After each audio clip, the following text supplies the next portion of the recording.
focused on addressing the problem. There's no national testing strategy. He hasn't used the DPA to make more PPE. He has pushed states like Arizona, Texas, Florida to reopen too quickly. Now he's trying to cut the funding for testing, which even some Republicans want.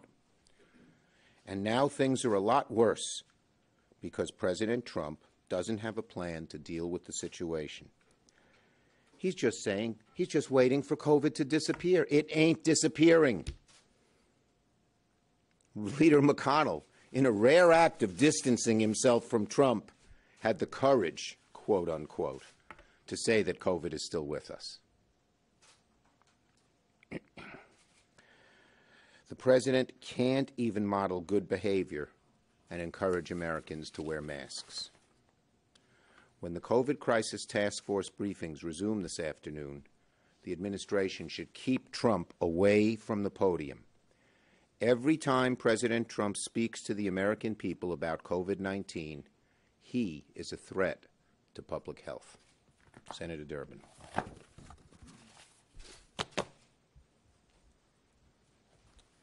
Most of us remember those speeches on the floor from Senator McConnell. They go back almost 3 months ago. It was before there was any specific provision that they were talking about in terms of the next COVID bill. But there's one thing that Senator McConnell wanted to make abundantly clear to everyone that served in the United States Senate. He had a red line, remember? There will be nothing done for COVID unless you respect the red line. And what was the red line? The immunity of businesses across America when it came to liability for COVID-19. How many times did he give that speech? Day after day after day, he talked about the red line when it came to immunity for any kind of liability. Well, I paid close attention to it because I was anxious to see the McConnell proposal when it came to immunity. And I waited and waited and waited, and the best we could come up with so far was a report from the special interest lobbyists on K Street that McConnell and the Republicans had been trying out a couple ideas on immunity on them first. We're still waiting to see the language of this so-called immunity provision from Senator McConnell. But this much we know.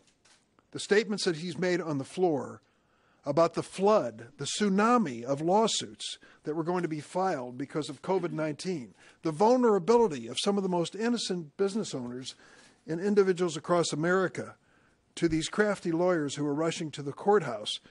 Well, we have some numbers to report on that. Let me tell you about the tsunami. We live in a nation of 330 million Americans. So far, we know that there have been 3.5 million Americans infected by COVID-19. 3.5 million? Here comes the tsunami of lawsuits. There have been 15 consumer personal injury cases filed in the year 2020 related to COVID-19. 15, not 15,000, 15. How many medical malpractice cases have been filed in the United States of America mentioning COVID-19 as one of the elements in medical malpractice cases?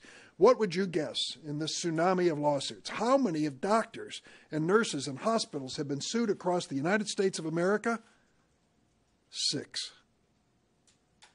When it came to those 15 consumer personal injury lawsuits, 11 of them involved cruise ships.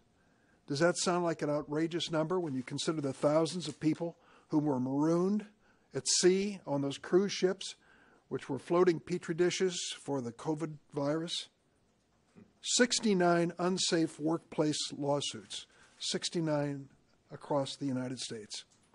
Well, let me tell you, the numbers tell the story. There is no tsunami. There is no flood. What Senator McConnell is trying to do is capitalize on this moment of uncertainty in America to close down the responsibility of businesses to make certain they do everything reasonably possible to protect their customers and their employees. That's what it comes down to. 28 states have already passed legislation. They want to make sure that their states are on top of it. But Senator McConnell doesn't care what these states think. He wants to preempt their lawsuits and their laws and basically say that businesses across America will be immune. What standard do they have to work toward? What do they have to do to make sure their businesses are safe? Any standard will do, according to Senator McConnell. Could be local, could be state, could be federal, could be anything. Good enough for him. That just tells you that when it comes down to fundamental issues like the ones we're facing on the next stage of COVID relief, Senator McConnell has one thing in mind: protecting corporations and big businesses. Well, the American people know better. Overwhelmingly, they've said, if you go along with the McConnell approach to things, what is the incentive for a business to do the right thing? It's far better for us to have a reasonable standard based on public health, and for good businesses, and there are many of them, the majority are good businesses, they can live up to that standard with a clear conscience. They're doing everything they can to protect their employees and their customers. When we finally get to see this McConnell red line legislation, the bottom line question is this: how will you protect America, Senator McConnell, when you try to give immunity to businesses, which could lead to even more infection and death? Well, while Senator McConnell is trying to protect corporate interests, people across America are just saying we need help. They're struggling. They have hardships. You know, some folks call this package we're talking about a stimulus. It's survival for people. That's really what it is. And people are looking to see what the Republicans are going to do. Do they care? Well, Mitch McConnell cares about corporate special interests, but so far, Americans have seen them turning their backs on them and their families. So when we look at, and we've just put out a Democratic Policy Communications report yesterday on some of what people are facing just this week, as well as going into the next 2 weeks. And when we look at it, you see the fact that 30% of Americans didn't make their housing payment this month. 30%. And by the end of the week, by Friday, the protections that allow them to stay in their home during COVID-19 go away if we don't act. They're gone. Does Mitch McConnell care about that? Do the Republicans care about that, about people having a home in the middle of all this? At the end of the week, the additional $600 in help for people on unemployment goes away. That's about 60% of the income of the people, the millions of people that are getting help right now through unemployment insurance. It goes away, 60%. Does Mitch McConnell care about that? The Republicans care about that? So far, they are just turning their backs. And every single day, moms and dads are worried. I'm worried as a grandparent about whether or not my grandkids are going to be able to go back to school safely, whether or not members of my family who are teachers are going to be able to be in the classroom and teach and be safe. And the clock is ticking. A lot of schools go back in August. And so far, we have nothing coming from Republicans. They're talking about it, but schools are having to make decisions. Parents are having to make decisions about what's going to happen. When are they going to act?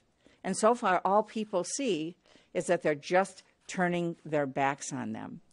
And that goes for food assistance, that goes for state and local services, and people who have those jobs, who are on the edge right now. They need help, and it's real simple. You know, all they're saying is, we need help in the middle of this crisis. And what they're seeing from the Republicans is simply that they are turning their back on them.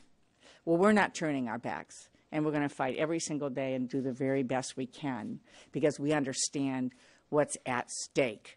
The bill's not about stimulus. It's about survival. We get it, and we're going to work as hard as we can to make sure people have as much as what they need to be able to survive during this pandemic. Thank you, both Senators Stabenow and Durbin, for great statements. Yes. Mr. Schumer, I have one question about the president and one about unemployment.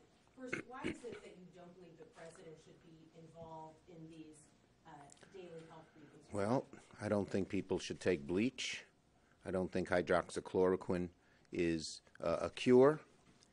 I think that warm weather does not make this go away. The president's called it a hoax. He misleads people. When you look at foreign countries in Europe and East Asia, developed countries, why are they much better off than us? Because they had leadership. And this president shows no leadership. And when he gets up, he speaks of mistruths. He tries to muzzle the scientists. Better he stay away. We do better without him. Thank you. ground, perhaps not bringing the entire $600 in expanded unemployment Look, benefits, but something a little if you look at the statistics, the unemployment insurance that we passed has kept more people out of poverty than just about anything else that's been passed. People need to feed their families. People need to pay the rent. And what the Republicans are talking about, drastically cutting it, and then coming up with this idea, well, we'll give you money if you're going back to work. If you're going back to work, you're going to be paid a salary. The bottom line is we believe the provision in the HEROES Act is a fine provision, and we're sticking with it. So you're not open to a middle ground? I said what I said. Senator, I was wondering what the minimum price tag you're willing to accept for the next COVID relief. We think the HEROES bill is the right place to be, and that's our position. Unlike Republicans, Democrats are united, House and Senate, behind the HEROES bill. It has overwhelmingly broad support.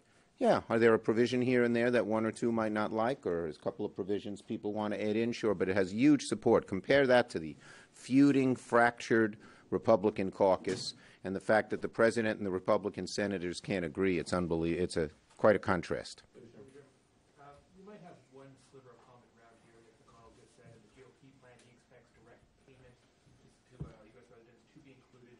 So is that something you want? But also, more importantly, do you envision this being around $1,200 like last time? Look, we're not going to negotiate against ourselves. The HEROES bill had a provision far more generous than what McConnell is talking about in terms of direct payment.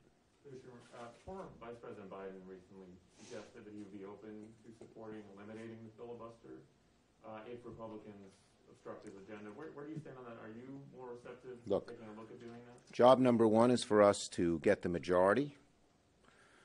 We don't take anything for granted, but it's looking better and better. And once we get the majority, we'll discuss it in our caucus. Nothing's off the table. Hi, yeah, so today, Senator McConnell did outline the initial GOP proposal, and it would include another round of direct payments. Does that development encourage you when it comes to garnering? Well, you know, the proof of the pudding's in the details. We've had a written legislative plan that's passed the House for 2 months. We're waiting to see the specifics of their plan before commenting. But does that development encourage you at least when it comes to getting? We have to see the specifics. Who knows what it is? You never know. Especially in this case where they listen to corporate lobbyists before they listen to the needs of the American people. I don't know what we'll have to see the plan. Yes. Yeah, on business immunity, I mean, is that a line in the sand for you guys? The bottom line is, and Dick outlined it very well, McConnell's bill is extreme. It's been written by lobbyists and big shot corporate interests. Our number one goal is to protect workers. And for McConnell to make this the number one issue when 20 million are out of work and need help, when people are losing their homes and need help, when people can't feed their kids and need help, when small businesses are going under and need help, shows where he's at. He's not for helping average Americans. He wants to help the big corporations ahead of anybody else. Well, let's see what's in there. We don't know yet. They can't even get their own act together. They can't even put a bill together among themselves. Last one. Thoughts on the federal forces that have been going into various... I think it's despicable. Senator Merkley has legislation that a broad number of people in our caucus support, including me. And it would say no unmarked cars. It would say no unmarked police. And if federal agents want to protect federal property, they should be on that federal property. And if they want to be in any other place, they need permission of the mayor, governor, or executive who has jurisdiction over the area. I thought what the president did is two things. First, it's despicable. It's like a third world despotic country where you pick up someone, no identification, drag them somewhere, and he doesn't even know or she doesn't even know what's doing. And second, it's so typical of Trump. He can't solve the COVID crisis. Testing is a mess. The whole country realizes he's an abject failure, so he tries to do a diversionary thing. But this one is a despicable diversionary thing, and it will backfire on him. Thank you.